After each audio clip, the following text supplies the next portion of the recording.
계속 손 드셔가지고 송수석 기자 먼저. 네. 네. 아 죄송해요. 제가 지금 안경 안 써서 제가 조금 네 성함을 헷갈렸습니다. 죄송합니다. 네. 네, 대통령님 연합뉴스 황윤기 기자입니다.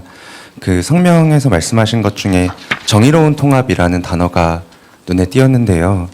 그 야당에서는 뭐 윤석열 전 대통령에 대해서 좀 다양한 의견들이 나오고 내부 갈등도 있는 상황인데 대통령께서 생각하시는 정의로운 통합의 범위는 어디까지인지 그리고 앞으로 좀 어떻게 실천해 나가실 계획인지 여쭙습니다. 제가 자주 말씀드렸지만 대통령의 역할은 제1위 국민 통합입니다. 제가 빈말로 드리는 말씀이 아니라 제가 특정 정파를 대표해서 대통령이 됐지만 대통령이 되는 순간부터는 대한민국 국민 모두를 대표합니다. 또 기본적으로 국가 구성원들 사이에 이해 충돌, 갈등이 있게 마련인데 이 충돌과 갈등을 조정하고 하나를 향해 나아갈 수 있게 하는 게 대통령의 가장 큰 역할입니다. 그 역할을, 그 책임을 잊지 않고 있습니다. 그런데 이 통합을 악용하는 경우가 많습니다. 전에도 제가 예를 들었지만 100개를 훔치던 도둑한테 통합의 명분으로 한 50개씩만 훔쳐라. 같이 가자. 좀 덜 훔쳐라. 반만 훔쳐라. 앞으로 갈취를 반만 해라. 응? 자릿세 반만 뜯어라.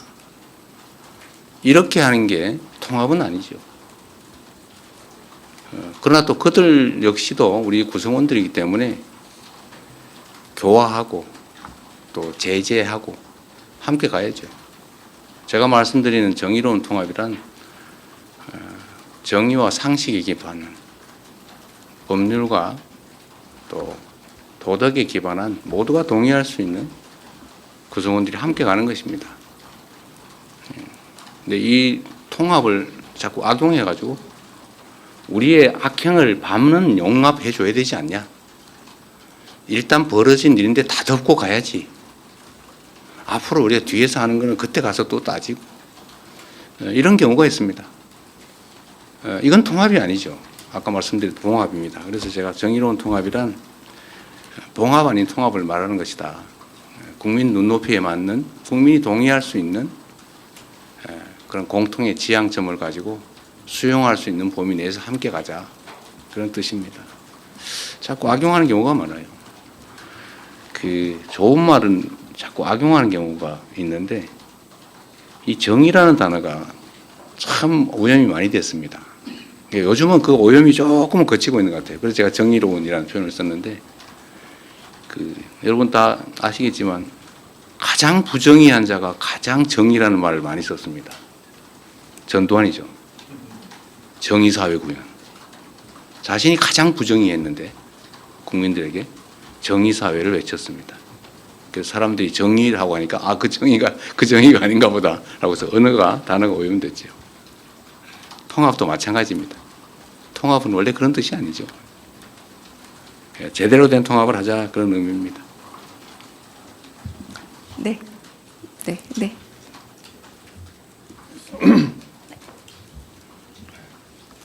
안녕하세요. 쿠키뉴스 이승 기자입니다. 어쨌든 오늘 계엄 1년이 됐지만 계엄으로 인해서 경제의 어떤 불확실성 이런 것 때문에 후유증도 좀 지속되고 있어서 저는 최근 이제 그 물가 상승에 대해서 질문을 드리고 싶은데요. 최근 원화 가치가 급락하면서 수입 물가도 뛰고 좀 그 여파로 전체 물가 불안이 계속 되고 있습니다. 그래서 특히 저소득층이나 중소기업의 부담이 집중되고 있다는 우려가 커지고 있는데 좀 대통령님께서는 어떻게 이 물가 상승 압력을 어떻게 관리하고 좀 취약계층이나 중소기업의 이런 피해를 어떻게 최소화할 계획이신지 궁금합니다. 물가와 경제 성장의 관계를 좀 생각해 볼 필요가 있을 것 같습니다.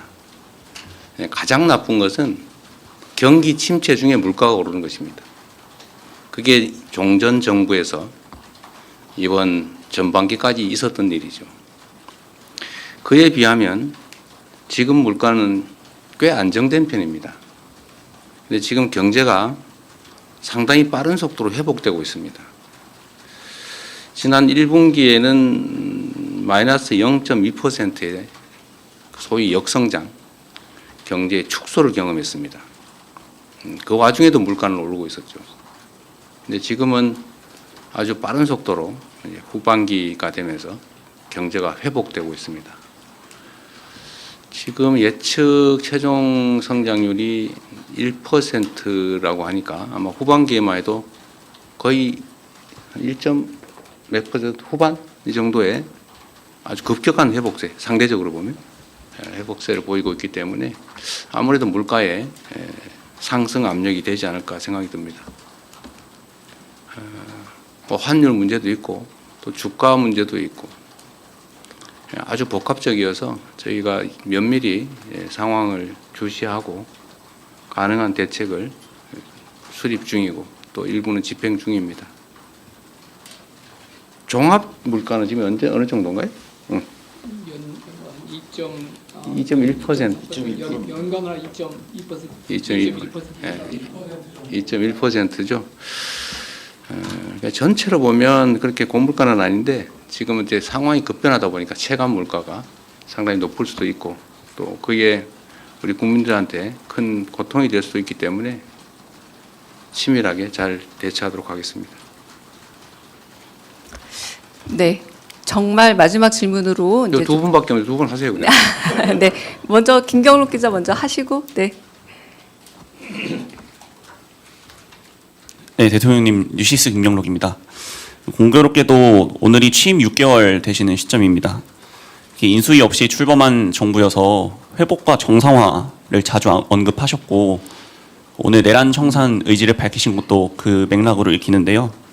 물론 과거 잘못을 바로잡는 것도 중요하지만 현실과 미래의 국정을 설계해야 하는 것도 정부의 책무이기도 해서 앞으로 6개월은 어떤 방향성으로 국정을 이끌어갈 계획이신지 한 말씀 부탁드립니다.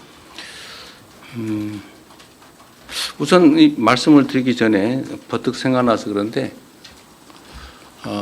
어제 밤에 국민의힘 야당 측에서 예산안을 합의 처리해 주신 점에 대해서 감사드립니다. 그게 정치의 일면이 아닐까 싶습니다. 치열하게 싸우더라도 또 할 일은 한다. 아주 모범적인 모습을 보여줬다는 점에서 감사드립니다. 지난 6개월은 정말 어떻게 지나가는지 모를 정도로 정신없이 보냈던 것 같습니다. 그리고 지난 시기는 아무래도 회복에 중점이 주어졌다고 생각이 됩니다. 물론 동시에 미래를 향한 성장과 도약도 많이 준비했습니다. 앞으로는 이 비중이 점점 더 미래 중심적이고 성장 발전적으로 바뀌게 되겠죠. 그러나 과거 청산 또는 비정상의 회복 이 부분도 매우 중요한 일이어서 계속해 나가야 되지 않을까 싶은데 다만 비중은 계속 좀 미래지향적으로 바꿔 나갈 생각이고 또 그렇게 해야 된다고 생각합니다. 그래서 우리 언론 여러분뿐만 아니라 우리 국민 여러분께서 또 어려운 국민에서 인내하고 잘 견뎌주신 덕에 6개월 동안 예상 밖의 성과들을 낸 것 같습니다. 제 예상으로는 경제 분야 회복이 상당히 더딜 것 같아서 걱정이었는데 생각보다는 빠르게 전환이 되고 있는 것 같습니다. 성장률도 그렇고 자본시장도 그렇고 또 각종 심리 지수도 그렇습니다. 그러나 시간이 좀 필요하겠죠. 다 됐죠? 네. 마지막 딱 한 분 저희